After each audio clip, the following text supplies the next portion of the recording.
श्री इम्तियाज जलील जी। अध्यक्ष महोदय, 14 सितंबर 1984 को जब हमने द फैमिली कोर्ट्स एक्ट बनाया तो उसका मकसद ये था कि हम कंसिलिएशन के ज़रिए, यानी कि हम बातचीत के ज़रिए, समझौता के ज़रिए मामलों को निपटा सके। ये एक्ट 1984 में बनाया गया था। आज तकरीबन 40 साल के बाद अगर हम सब ये सवाल करें अपने आप से कि क्या ये एक्ट बनने के बाद हमने इस एक्ट के ज़रिए फैमिली कोर्ट में जितने भी मामले आए हैं उनको इंसाफ दिलाने के अंदर हम कामयाब हुए हैं, तो दुर्भाग्यवश मैं ये कहना चाहूँगा कि हमारा जवाब नहीं होगा।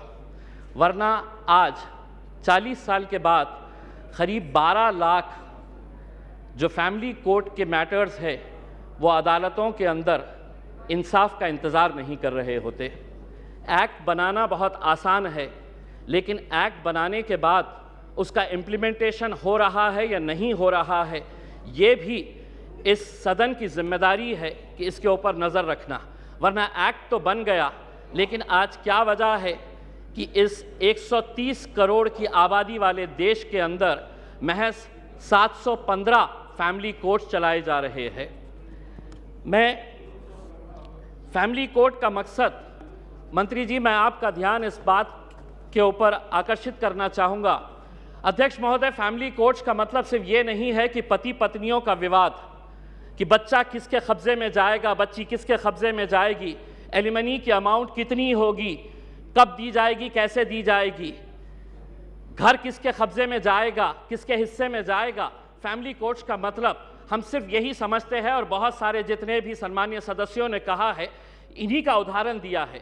मैं मंत्री जी आपसे हाथ जोड़कर विनती करना चाहूँगा, हम एक ऐसे समाज के अंदर रहते हैं जहाँ एक नई संस्कृति को हम देख रहे हैं कि हमारे बूढ़े माँ बाप जिन्होंने हमें पाल पोस कर बड़ा किया है, जब वो बूढ़े हो जा रहे हैं तो इस देश के अंदर बहुत सारे ओल्ड एज होम्स खोले जा रहे हैं, वृद्ध आश्रम खोले जा रहे हैं। क्या इनके लिए कोई कानून है कि जिन माँ बाप ने अपने बच्चों को पाल पोस कर बड़ा किया है, जब वो बूढ़े हो गए, बच्चे की शादी हो गई, तो बहू को माँ बाप पसंद नहीं आ रहे, अपने सास ससुर पसंद नहीं आ रहे, बेटा अपने माँ बाप को बोझ समझ रहा है, और एक दिन दोनों बेटा बहू अपने बूढ़े माँ बाप को उठाते हैं, ले जाते हैं, और जिस तरह घर का कचरा उठाकर हम बाहर फेंक देते हैं, तो हम उन्हें ओल्ड एज होम में ले जाकर छोड़ दे रहे हैं।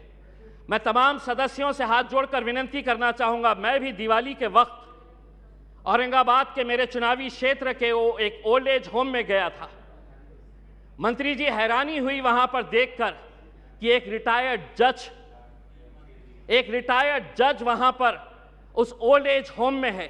मुझे यकीन नहीं हुआ जब मैंने उसका नाम सुना कि उसके बेटे, इतना बड़ा घर है, ऐसा नहीं है कि बहुत गरीब है कि आप माँ बाप को पाल नहीं सकते हैं, लेकिन एक रिटायर्ड जज भी उस ओल्ड एज होम में जब हमने देखे तो तब समझ में आया कि ये समाज कहाँ जा रहा है करके। तो ऐसे लोगों के लिए क्या कानून होना चाहिए फैमिली कोर्ट के जरिए? पति पत्नियों का विवाद तो जो है ये जिंदगी भर चलता रहेगा, इन्हें भी इंसाफ मिलना चाहिए, लेकिन वो बूढ़े माँ बाप कहाँ जाएंगे? फैमिली कोर्ट के अंदर कुछ ऐसा सेक्शन लाया जाए कि जो बेटा अपने माँ बाप को कूड़ादान समझकर, कचरा समझकर ओल्ड एज होम में डाल रहा है, उसे अखबार के अंदर एक नोटिफिकेशन अपनी तस्वीर के साथ, अपनी फोटोग्राफ के साथ, उस अखबार में उसे ये नोटिफिकेशन देना होगा कि मैं अपने माँ बाप को ओल्ड एज होम में डाल रहा हूं। ऐसे बच्चों को समाज के सामने हमें खड़ा करने की जरूरत है। लाइए कानून, वरना वो बूढ़े माँ बाप जो रोकने के अलावा कुछ नहीं कर सकते हैं, क्योंकि कोई कानून नहीं है, उनका कसूर सिर्फ इतना है कि उन्होंने अपने बच्चों को पाला पोसा बड़ा किया। पूना में किसी ओल्ड एज होम के अंदर जाइए, ज्यादातर वो परिवार के बूढ़े माँ बाप मिलेंगे कि जिनके बच्चे इंजीनियर हो गए, इंजीनियर होने के बाद वो यूएस में पैसा कमाने के लिए गए, पैसा कमा रहे हैं, लेकिन माँ बाप के लिए एक कमरे का घर नहीं है तो ओल्ड एज होम में लेकर जाकर छोड़ रहे। ये एक संस्कृति हम डेवलप कर रहे हैं। फैमिली कोर्ट्स के जरिए मैं मंत्री जी आपसे ये अनुरोध करना चाहूँगा कि आप कुछ ऐसा कानून इन लोगों के लिए भी लेकर आइए जो बच्चे अपने माँ बाप को आज यहाँ पर ले जाकर छोड़ रहे हैं। मैं मंत्री जी आपसे एक सवाल करना चाहूँगा, अदालतें तो बन जाएगी, फैमिली कोर्ट्स का ये जो आप अमेंडमेंट लेकर आ रहे हैं ये सिर्फ हिमाचल प्रदेश और नागालैंड से ताल्लुक़ है। बहुत सारे जितने भी सम्मानीय सदस्य हैं उन्होंने यही कहा है कि justice delayed is justice denied. Nagaland का एक्ट कब बना था? नागालैंड का एक्ट 2008 के अंदर बना है। अगर यहीं पे अगर हम इतना डिले कर रहे हैं कि पुराने फैसले जो विदाउट पार्लियामेंट के पास किए गए हैं, आज अगर इतने सालों के बाद हम ये अमेंडमेंट लेकर आ रहे हैं कि नागालैंड के 2008 के बाद जितने भी जजेस ने फैसले दिए हैं रेट्रोस्पेक्टिव इफेक्ट से हम इसको आज के दिन पास कर रहे हैं, यानी कि गलती अगर हमारे पास से ही हो रही है तो हम उन अदालतों से कैसे इंसाफ की गुहार लगाएंगे। अदालतें एक्ट बनाना बहुत आसान है। मैं मंत्री जी, आप कुछ दिन पहले औरंगाबाद आए थे, वहाँ पर आपको लॉयर्स एसोसिएशन ने एक मेमोरेंडम दिया है। अगर से महाराष्ट्र की अदालतों की अगर हम बात करते हैं, 91 sanction post of high court जजेस है।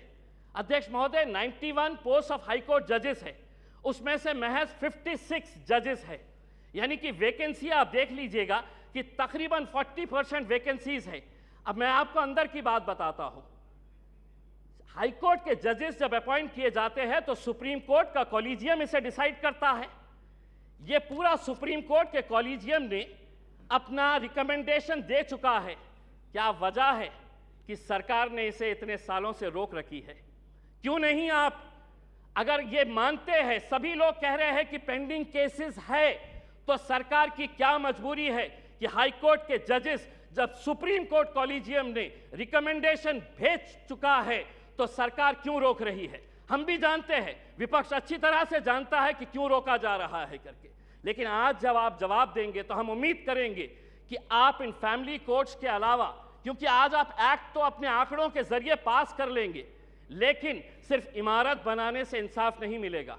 उस इमारत के अंदर उस कुर्सी के ऊपर बैठने वाले, ये सदन कोई मायने नहीं रखता है अगर वो ये स्पीकर की कुर्सी खाली रही तो। वो स्पीकर की कुर्सी जितनी महत्वपूर्ण इस सदन के लिए है, उसी तरह अदालतों के अंदर जजेस की कुर्सी भी बहुत मायने रखती है। लेकिन अगर आप ये मानेंगे कि नहीं, इतने करोड़ केसेस पेंडिंग है, तो कौन उसका निपटारा करेगा? आप ही करेंगे मंत्री जी, आप ही को करना है। और अगर सुप्रीम कोर्ट कॉलेजियम ने अपना महाराष्ट्र के जजेस का रिकमेंड कर चुका है तो सरकार उसे क्यों रोकी है, इसका जवाब भी आपको देने की ज़रूरत है। आपने एक ट्रिपल तलाक का कानून लेकर आए थे, इसके ज़रिए ये भी फैमिली कोर्ट का मैटर है। मैं आपसे पूछना चाहूँगा, उस वक्त जब ट्रिपल तलाक का मामला आया था तो बहुत सारे लोगों ने चीख चीख कर कहा था कि हमें मुस्लिम बहनों के साथ इंसाफ करने की ज़रूरत है। आज वो फैमिलीज भी आपसे पूछना चाहती है, ये एक्ट आपने बनाया, आंकड़ों के जरिए हमारे विरोध होने के बावजूद आपने एक्ट बनाया, अब आपकी जिम्मेदारी है ये बताए कि एक्ट बनने के बाद कितनी मुस्लिम बहनों को आपने इंसाफ देने का काम किया है। ये उम्मीद करते हैं। धन्यवाद। Thank you.